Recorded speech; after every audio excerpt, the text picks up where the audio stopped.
Hello.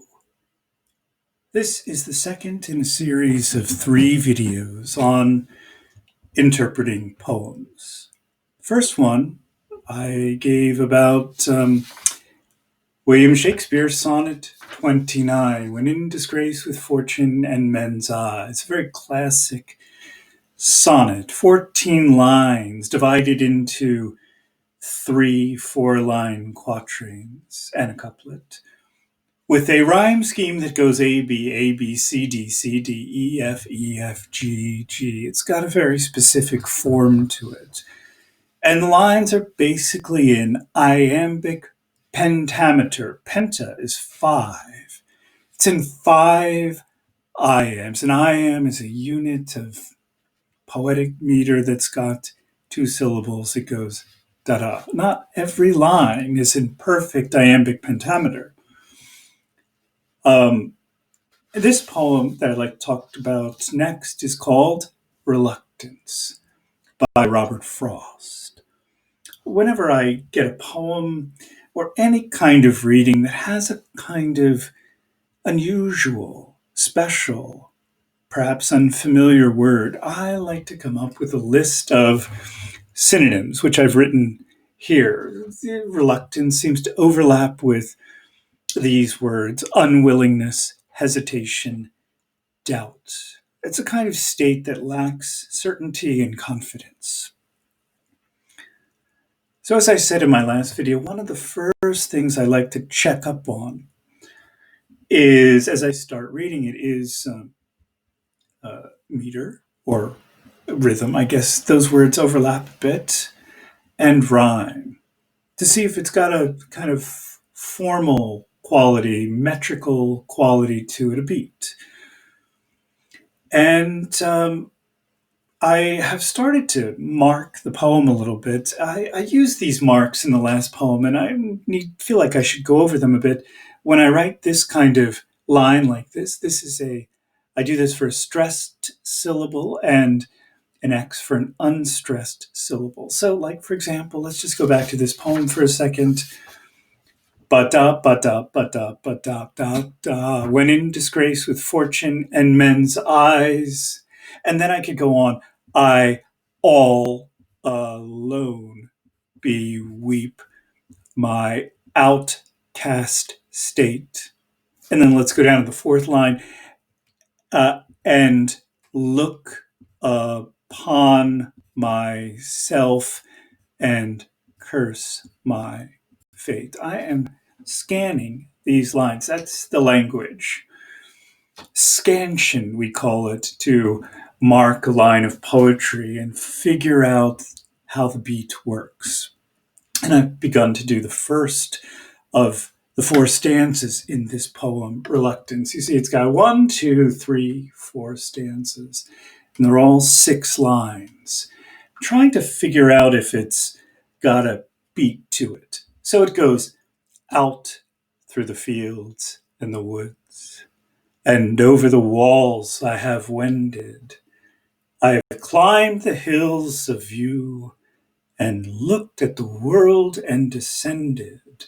I have come by the highway home, and lo, it is ended. And so it does seem to have, excuse me, some kind of regular beat here. The first line goes, ba da ba da ba da ba, out through the fields and the woods.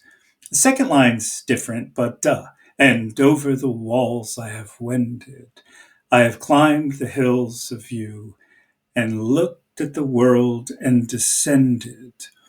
This is a different kind of beat than we found in the sonnet. The sonnet was in iambs, a beat that goes da-da, when in disgrace with fortune and men's eyes. This is a triplet beat, a beat that goes ba-da-ba. We hear this often. Like, here's one. I don't have it in front of me to show you, but you know this song. 'Twas the night before Christmas when all through the house. It goes ba da ba da ba da ba da ba da ba da. And we get that beat here.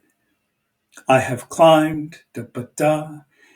Now we call this foot, not an I am, not a spondy. You remember what that was. A spondy went stress, stress, and not a, what's it called? A trochee, which went da, da. Like we found the fifth line of Sonnet 29 started with a trochee. How did it go? Bara, wishing me like to one more rich in hope. This is called an I am, and I'm sorry, this is called new word here. Da da da. This is called an pest. And there's another fancy one which we'll encounter in other poems we read this year. It goes like this. It's called a DACTYL, a dactyl. But here we're dealing with anapes. And this we call anapestic meter. And I'm just reading from a definition here, a meter in which the majority of feet are anapes. It's also called triple meter because it's got 3 syllables in a foot. And so this is a lovely kind of form. Out through the fields and the woods, ba da ba da ba da ba, and da ba da ba da ba da ba. I have climbed the hills of view and looked at the world and descended. I have come by the highway home, and lo, it is ended. There's some rhyme going on here as well. So we're going to mark it just like we did in Sonnet 29. We'll just randomly, arbitrarily, conventionally call the first line A, and then we have wended. New sound B. View doesn't rhyme with anything. Let's call it C. But descended rhymes with wended, so we'll call this B. And then home, rhyme with anything. Let's give it a letter. You got it, D. And then ended rhymes with wended and descended and ended. So we call that very good, B. Before we leave the beat, I should have mentioned one more thing. Now, penta, as I said earlier, is 5. And so you can count a Shakespeare sonnet when in disgrace. Oh, it's kind of hard to see my fingers here, but we can count it, right? When in disgrace with fortune and men's eyes. That's 5. It's got a 5, we call it a 5-beat line. Now, this line seems different. How many beats? You can kind of clap it. Out through the fields and the woods. How many was that? Out through the fields and the woods. That's 3. Let's check the next line. And over the walls I have wended. And over the walls I have wended. That's 3 also. I have climbed the hills of you, 3, and looked at the world and descended.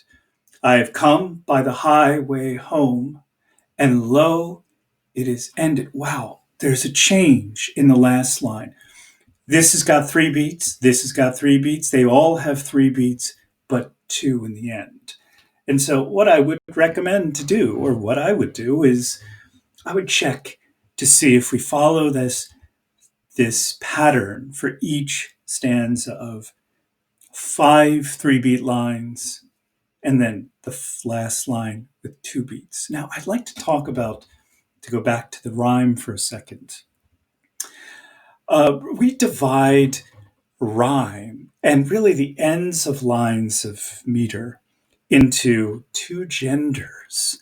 One is masculine and the other is feminine. And these terms were fashioned during a very sexist time in literary scholarship. And the masculine ending, these Shakespeare lines, all but 2 of them are masculine endings, where the rhyme is on the stressed syllable. And so, like, or on the final syllable. So, like eyes and cries, we call those masculine rhymes, and state and fate, and hope and scope, and possessed and lest or least. And then here we have a feminine rhyme, despising.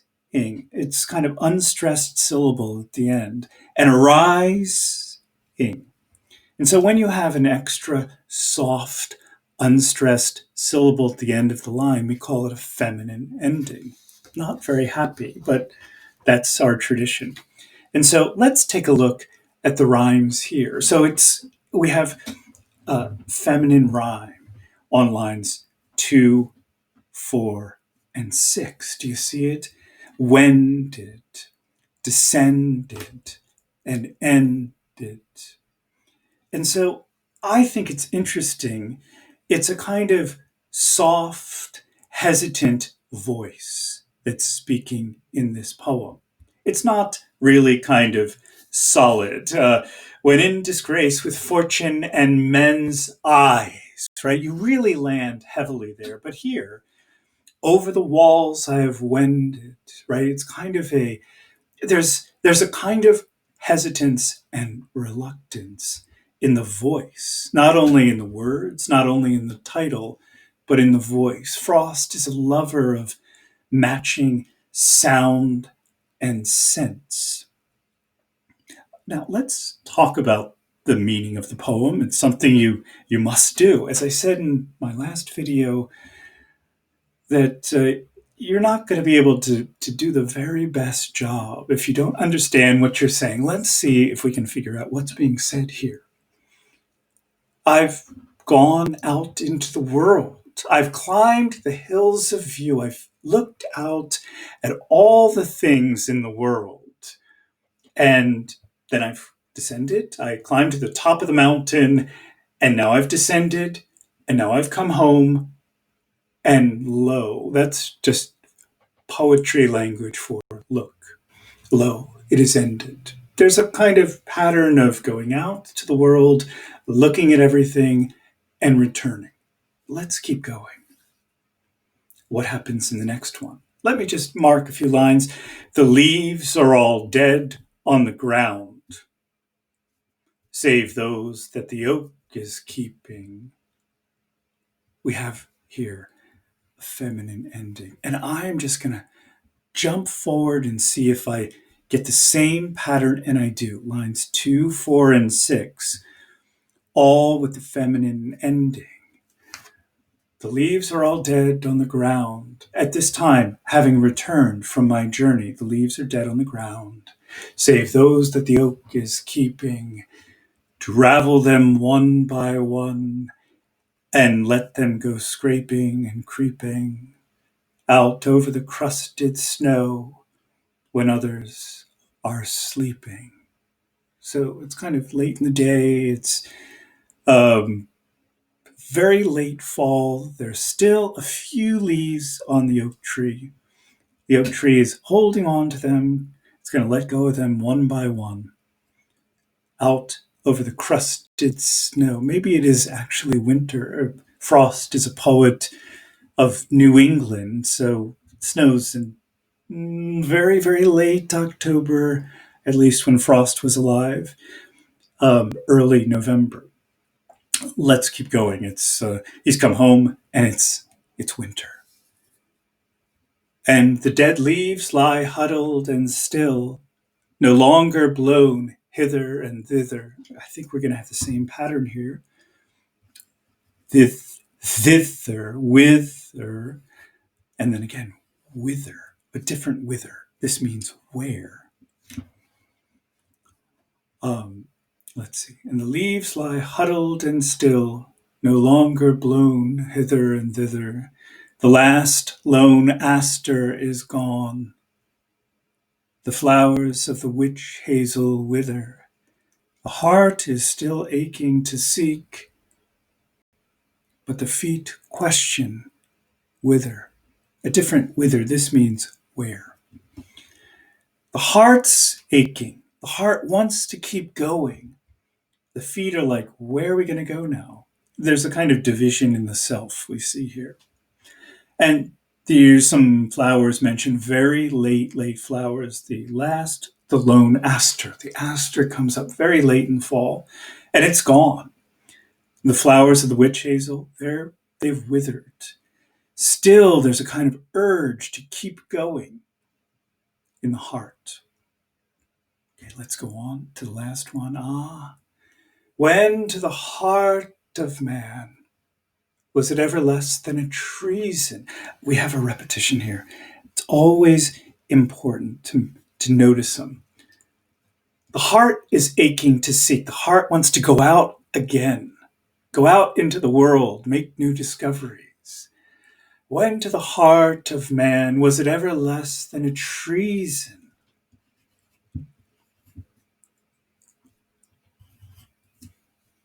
To go with the drift of things, to yield with a grace to reason, and bow and accept the end of a love or a season. So there's something criminal to the heart of man, to human beings, to just go with the drift of things, to give in, to accept age, defeat, time, and just bow and accept the end of a love or a season. There's something about us that urges us forward.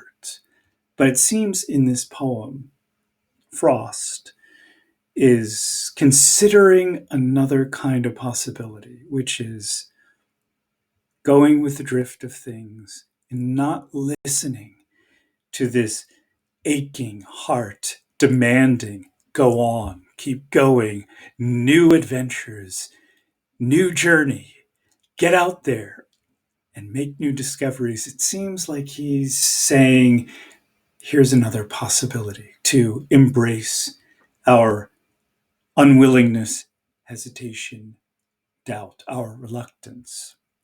So this is a lovely poem, and really, it's easy to memorize. If you're like want to memorize one poem and make one video of yourself reciting it, this is an easy one, right?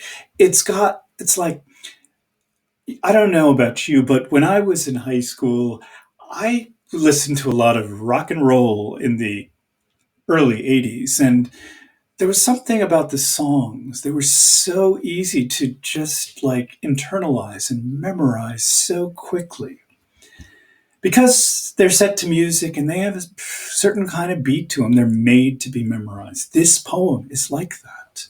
Out through the fields and the woods and over the walls I have wended. I have climbed the hills of view and looked at the world and descended. I have come by the highway home, and lo, it is ended. I'm sure that if you decided that you like this poem and you wanted to just work with it and sing it out through the fields and the woods, and over the walls I have wended, I have climbed the hills of view and looked at the world and descended. I have come by the highway home, and lo, it is ended. There's something so magical about this beat and kind of getting your body, your mouth, your mind, your thoughts wrapped around this beat. There's something so enchanting about it. It's enriching studying poetry and figuring out how to say it. And so that's the second poem I wanted to talk to you about. The third poem, it's going to come up in a video in a moment, is called When Death Comes by Mary Oliver. And so with that, I will leave you. Take care.